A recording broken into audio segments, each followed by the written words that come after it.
Hello friends, welcome back to coastal cricket. ఈరోజు మనం కొన్ని సంచలన క్రికెట్ అప్డేట్స్ గురించి మాట్లాడుకుందాం. ఇంగ్లాండ్ లెజెండ్ జేమ్స్ అండర్సన్ సరికొత్త లీగ్లో అడుగుపెట్టడం నుంచి బీసీసీఐ యొక్క భారీ రెవెన్యూ వరకు, అలాగే ఐపీఎల్ 2026 కోసం చెన్నై సూపర్ కింగ్స్లో జరగబోయే కీలక మార్పుల గురించి కూడా తెలుసుకుందాం. ఫ్రెండ్స్, ఈ వీడియోని చివరి వరకు చూడండి. ఫ్రెండ్స్, మన వీడియోలో మొదటి టాపిక్ జేమ్స్ అండర్సన్ గురించి. మరో 15 రోజుల్లో 43 ఏళ్లు పూర్తి చేసుకోబోతున్న జేమ్స్ అండర్సన్ ఈ క్రికెట్ లెజెండ్ కొత్త రికార్డులు సృష్టిస్తూనే ఉంటాడు. ఇప్పుడు అతను ది 100 2025లో మాంచెస్టర్ ఒరిజినల్స్ తరఫున ఆడడానికి సైన్ చేశాడు. అండర్సన్ను ఈరోజు ది 100 2025 వైల్డ్ కార్డ్ డ్రాఫ్ట్స్లో ఎంపిక చేశారు. 43 ఏళ్ల ఈ పేసర్ గత సంవత్సరం టెస్ట్ క్రికెట్ నుంచి రిటైర్ అయ్యాడు. కానీ 11 సంవత్సరాల విరామం తర్వాత 2025లో తన T20 కెరీర్ను తిరిగి ప్రారంభించాడు. అతను వైటాలిటీ బ్లాస్ట్ 2025లో లాంగ్ షైర్ తరఫున అద్భుతమైన ఫామ్లో ఉన్నాడు. 7.75 ఎకానమీతో 14 వికెట్లు పడగొట్టాడు. నిజానికి జూన్ ప్రారంభంలో అండర్సన్ బ్లాస్ట్లో 3 మ్యాచ్ల్లో 3 సార్లు 3 వికెట్ల పైగా తీశాడు. ఈ సంవత్సరం ఫిబ్రవరిలో Indian premier league franchise Lucknow super giants యజమానులైన సంజీవ్ గోయింకా యొక్క ఆర్పీఎస్జీ గ్రూప్ మాంచెస్టర్ ఆధారిత ఫ్రాంచైజీలో 49% స్టేక్ను కొనుగోలు చేసింది. 2024 సీజన్లో ఒరిజినల్స్ 8 టీముల్లో 7వ స్థానంలో నిలిచింది. ది 100 2025 ఎడిషన్ ఆగస్టు 5న ప్రారంభమవుతుంది. మాంచెస్టర్లో అండర్సన్ జోస్ బట్లర్, పిల్సాల్ట్ మరియు హెన్రీ క్లాసన్ వంటి T20 పవర్ హౌస్లతో చేరనున్నాడు. ఫ్రెండ్స్, మన వీడియోలో రెండో టాపిక్ బీసీసీఐకి రికార్డ్ స్థాయిలో రెవెన్యూ వచ్చింది. అది ఎలా వచ్చిందన్నది ఇప్పుడు తెలుసుకుందాం. భారత క్రికెట్ నియంత్రణ మండలి ఆర్థిక సంవత్సరం 2023-24లో అపూర్వమైన రెవెన్యూ స్థాయికి చేరుకుంది. ఈ రెవెన్యూలో అధిక భాగం ఇండియన్ ప్రీమియర్ లీగ్ ద్వారా వచ్చింది. నివేదికల ప్రకారం ఫైనాన్షియల్ ఇయర్ 2024లో బీసీసీఐ మొత్తం 9,741 కోట్ల రెవెన్యూను సంపాదించింది మరియు ఐపీఎల్ ఈ మొత్తానికి 59% కంటే ఎక్కువ కాంట్రిబ్యూట్ చేసిందని తెలుస్తుంది. బీసీసీఐ ప్రపంచంలోనే అత్యంత ధనిక క్రికెట్ బోర్డు అని ప్రత్యేకంగా చెప్పనవసరం లేదు.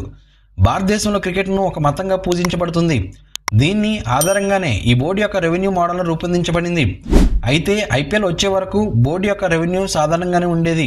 హిందూ బిజినెస్ లైన్ నివేదిక ప్రకారం రెడిఫ్యూజన్ నుంచి సేకరించిన డేటా ప్రకారం బీసీసీఐ 2023-24 ఆర్థిక సంవత్సరంలో భారీగా అంటే 9,741 కోట్ల రెవెన్యూను నమోదు చేసింది. ఐపీఎల్ ఒక్కటే 5,761 కోట్లను సంపాదించిందని, ఇది బీసీసీఐ మొత్తం ఆదాయంలో 59%గా ఉందని తేల్చి చెప్పింది. ప్రపంచవ్యాప్తంగా ఐపీఎల్కి పెరుగుతున్న ఆదరణ ముఖ్యంగా భారతీయ ప్రేక్షకుల కారణంగా మీడియా రైట్స్ మరియు స్పాన్సర్షిప్ కాంట్రాక్టులలో స్థిరమైన పెరుగుదలకు దారితీసింది. 2023లో బీసీసీఐ ఐపీఎల్ మీడియా రైట్స్ను డిస్నీ స్టార్ మరియు వయాకామ్ 18కు 5 ఏళ్ల కాలానికి 48,000 కోట్లకు పైగా విక్రయించిందని తెలుస్తుంది. ఐపీఎల్ బీసీసీఐకి బలమైన రెవెన్యూ ఇంజిన్గా ఉన్నప్పటికీ బోర్డు దానిపై పూర్తిగా ఆధారపడి లేదు. BCCI non IPL media rights నుండి కూడా 361 కోట్లు సంపాదించింది. ఇందులో టీమిండియా ఆడిన అంతర్జాతీయ సిరీస్లు కూడా ఉన్నాయి. నివేదిక ప్రకారం బీసీసీఐ తన ఐపీఎల్పై ఆధారపడడాన్ని తగ్గించడానికి రంజీ ట్రోఫీ, దులీప్ ట్రోఫీ మరియు సీకే నాయుడు ట్రోఫీ వంటి సాంప్రదాయ దేశీయ క్రికెట్ ఫార్మాట్లను కూడా కమర్షియలైజ్ చేయవచ్చు. అదనంగా బోర్డు తన గ్లోబల్ ఫుట్ ప్రింట్లను విస్తరించడానికి అంతర్జాతీయ లీగుల్లో కూడా పెట్టుబడులు అన్వేషించవచ్చు.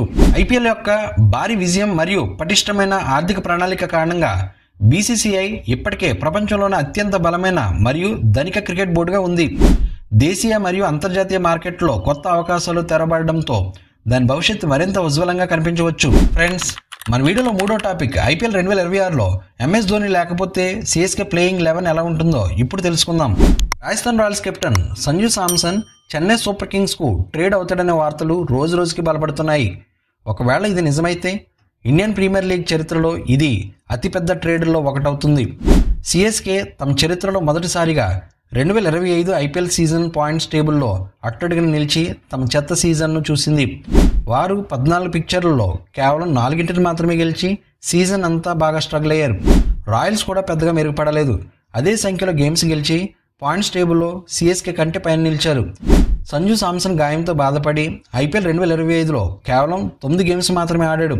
35.62 యావరేజ్తో మరియు 140.39 స్ట్రైక్ రేట్తో 285 పరుగులు చేశాడు. మొత్తంగా శాంసన్ తన ఐపీఎల్ కెరీర్లో 30.94 యావరేజ్తో మరియు 139.04 స్ట్రైక్ రేట్తో 4,704 పరుగులు చేశాడు. ఇందులో 3 సెంచరీలు మరియు 26 హాఫ్ సెంచరీలు ఉన్నాయి. 30 ఏళ్ల ఈ వికెట్ కీపర్ బ్యాటర్ ఎంఎస్ ధోనికి సరైన రీప్లేస్మెంట్ అవుతాడు. ఎందుకంటే ఐపీఎల్ 2026 ప్రారంభం నాటికి ధోని దాదాపు 45 ఏళ్ల నిండి ఉంటాయి. ధోని వచ్చే సీజన్లో సిఎస్కే కోసం ఆడతాడా లేదా అనే దానిపై ఇంకా అధికారిక అప్డేట్ లేదు. కానీ అతను మరో సంవత్సరానికి కూడా తిరిగి వచ్చే బలమైన అవకాశం కూడా ఉంది. ఎప్పుడూ చెప్పలేం, సూపర్ కింగ్స్ సంజు శాంసన్ను తమ కొత్త స్కిప్పర్గా కూడా నియమించుకోవచ్చు. ఎందుకంటే రుతురాజ్ గైక్వాడ్ సిఎస్కే కెప్టెన్గా ధోని వదిలి వెళ్లిన లెగసీకి ఇంకా పూర్తిగా న్యాయం చేయలేదు. ఒకవేళ ట్రేడ్ జరిగి అది ఆల్ క్యాష్ డీల్ అయితే ఐపీఎల్ 2026లో సిఎస్కే ప్లేయింగ్ 11 ఇలా ఉండవచ్చు. Sanju Samson, Ayush Mhatre, Ruturaj Gaikwad captain, Dewald Brevis, Shivam Dube, Ravindra Jadeja, MS Dhoni wicket keeper, Ravichandran Ashwin, Anshul Kamboj, Noor Ahmad, Khaleel Ahmed, Matheesha Pathirana impact ప్లేయర్గా ఉండొచ్చు. ఫ్రెండ్స్, మన వీడియోలో 4వ టాపిక్ ఆర్సీబీ నుండి సిఎస్కేకి కరెక్ట్గా సరిపోయే 3 ప్లేయర్స్ ఎవరో ఇప్పుడు తెలుసుకుందాం. ఐపీఎల్ 2025 సీజన్లో సిఎస్కే 14 గేమ్స్లో కేవలం 4 మాత్రమే గెలిచింది. అయితే వారి arch rivals royal Challengers Bengaluru తమ మొదటి టైటిల్ గెలుచుకుంది. ఇక్కడ ఐపీఎల్ 2026లో సిఎస్కే లైనప్లో సరిగ్గా సరిపోయేటువంటి 3 ఆర్సీబీ ప్లేయర్స్ గురించి ఇప్పుడు చూద్దాం. Number 1 Phil Salt. 2025 ఐపీఎల్లో సూపర్ కింగ్స్కు పవర్ ప్లేలో అత్యల్ప స్కోరింగ్ రేట్ 8.7 మరియు యావరేజ్ 25.2 ఉన్నాయి. ఇక్కడే ఫిల్ సాల్ట్ ఉపయోగపడతాడు. ఇంగ్లాండ్కి చెందిన 28 ఏళ్ల ఈ బ్యాటర్ ఆ దశలో కనీసం 200 పరుగులు చేసిన బ్యాటర్లలో 3వ ఉత్తమ స్ట్రైక్ రేట్ కలిగి ఉన్నటువంటి ప్లేయర్లో ఒకడు. పవర్ ప్లేలో సాల్ట్ 39.75 యావరేజ్తో మరియు 174.7 స్ట్రైక్ రేట్తో 318 పరుగులు చేశాడు. అతను తన మొత్తం ఐపీఎల్ 2025 రన్స్లో దాదాపు 80% పవర్ ప్లేలోనే సాధించాడు. Number 2 team David. ఆస్ట్రేలియాకి చెందినటువంటి ఈ ప్లేయర్ ఐపీఎల్ 2025లో ఆర్సీబీ యొక్క అత్యంత ప్రభావవంతమైన ప్లేయర్లలో ఒకడు. డేవిడ్ 62.33 యావరేజ్తో మరియు 185.14 స్ట్రైక్ రేట్తో 187 పరుగులు చేశాడు.